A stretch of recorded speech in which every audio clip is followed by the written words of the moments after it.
Assalamualaikum warahmatullahi wabarakatuh. Kami dari kelompok 67 akan memberikan sedikit pengetahuan mengenai erupsi Gunung Merapi. Baik, langsung saja kita mulai. Apa saja bahaya dari erupsi Gunung Merapi? Yang pertama, awan panas adalah aliran material vulkanik panas yang terdiri atas batuan berat, ringan, yang pergerakannya dipengaruhi oleh gravitasi dan cenderung mengalir melalui lembah. Yang kedua, aliran lava adalah magma yang meleleh ke permukaan bumi melalui rekahan. Suhunya yang sangat panas, seperti itu. Yang ketiga, gas beracun adalah gas vulkanik yang dapat mematikan seketika apabila terhirup dalam tubuh manusia. Yang keempat, adanya lontaran material seperti bebatuan. Kemudian yang kelima, ada hujan abu. Material abu tampak halus dan bergerak sesuai arah angin. Yang keenam, yaitu lahar letusan. Jadi air bercampur material lepas dari gunung berapi mengalir dan berbentuk banjir lahar. Selanjutnya yaitu langkah-langkah ketika terjadi erupsi gunung berapi. Langkah yang pertama yaitu pada saat pra-bencana. Jadi sebelum terjadinya bencana yaitu yang pertama, kita harus memperhatikan arahan dari pihak setempat atau BMKG dan perkembangan aktivitas dari gunung berapi. Yang kedua, siapkan masker dan kacamata pelindung untuk mengatasi debu vulkanik. Yang ketiga, mengetahui jalur evakuasi dan shelter yang telah disiapkan oleh pihak berwenang. Yang keempat, menyiapkan skenario evakuasi lain jika dampak letusan meluas di luar prediksi ahli.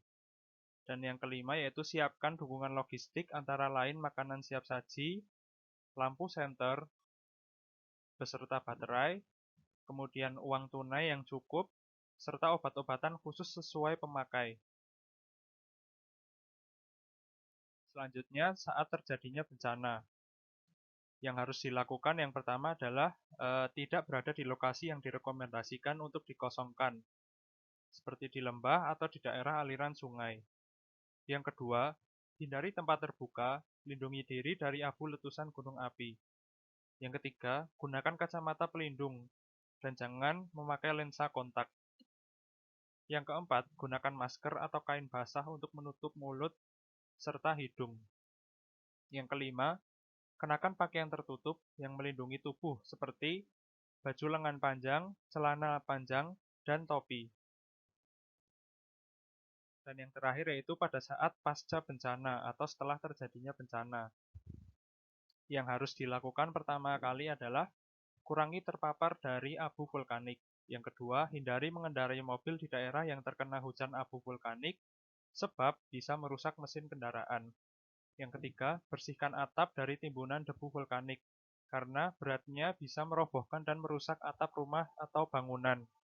Yang keempat, waspada wilayah aliran sungai yang berpotensi terlanda bahaya lahan pada musim hujan. Yang kelima,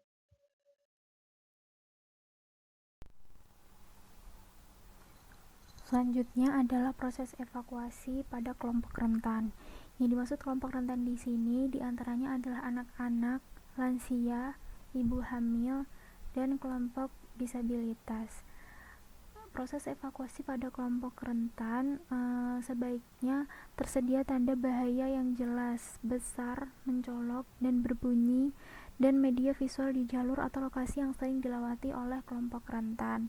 Selain itu, ketika terjadi bencana, sebaiknya ada pemberitahuan langsung kepada kelompok-kelompok rentan ini, baik oleh anggota keluarga maupun tetangga terdekat.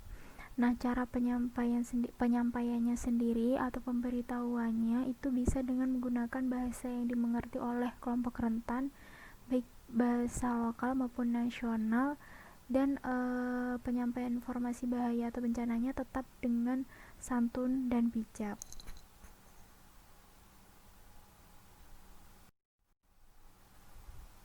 Selanjutnya, sama seperti proses evakuasi pada umumnya, kelompok rentan diarahkan ke titik kumpul atau zona aman dan diarahkan untuk mengikuti jalur evakuasi yang telah tersedia. Pada prinsipnya, ketika bencana terjadi, kita harus mendahulukan atau sebaiknya mendahulukan kelompok-kelompok rentan ini, yaitu anak-anak, lansia, ibu hamil, dan kelompok disabilitas dalam proses evakuasi ketika terjadi bencana.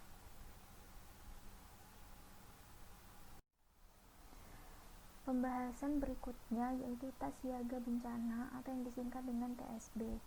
Tas siaga bencana sendiri merupakan tas yang dipersiapkan oleh anggota keluarga untuk berjaga-jaga apabila terjadi suatu bencana atau kondisi darurat lain. Jadi tas siaga bencana ini memang sudah dipersiapkan sebelum terjadinya bencana. Tujuan dari tas siaga bencana ini sendiri yaitu sebagai persiapan untuk bertahan hidup ketika bencana terjadi dan saat bantuan belum datang, serta memudahkan kita saat evakuasi menuju tempat aman.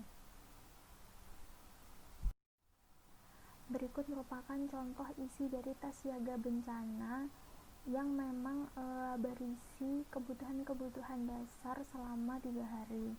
Yang pertama yaitu surat-surat penting seperti surat tanah, surat kendaraan, ijazah, akte kelahiran, dan sebagainya. Kemudian pakaian untuk 3 hari seperti pakaian dalam, celana panjang, jaket, selimut, dan lain sebagainya. Kemudian makanan ringan yang tahan lama seperti mie instan, biskuit, abon, coklat, dan lain sebagainya. Kemudian air minum ini setidaknya bisa mendukung kebutuhan selama kurang lebih 3 hari. Selanjutnya kotak obat-obatan P3K seperti obat-obatan pribadi, dan radio atau ponsel yang sudah beserta baterai dan charger atau powerbank jika tersedia untuk berjaga-jaga apabila baterai pada ponsel habis. Kemudian perlengkapan mandi, masker, peluit ini sebagai alat bantu untuk meminta pertolongan saat kondisi darurat. Kemudian uang, di sini dimaksud dengan uang adalah uang cash secukupnya untuk pembekalan selama kurang lebih 3 hari. Dan yang terakhir yaitu alat bantu penerangan seperti senter, lampu kepala, korek api, lilin, dan lain-lain. Berikut adalah sumber yang kami gunakan. Sekian penjelasan dari kami. Semoga bisa dipahami, bisa bermanfaat, dan bisa diterapkan di kehidupan sehari-hari. Wassalamualaikum warahmatullahi wabarakatuh.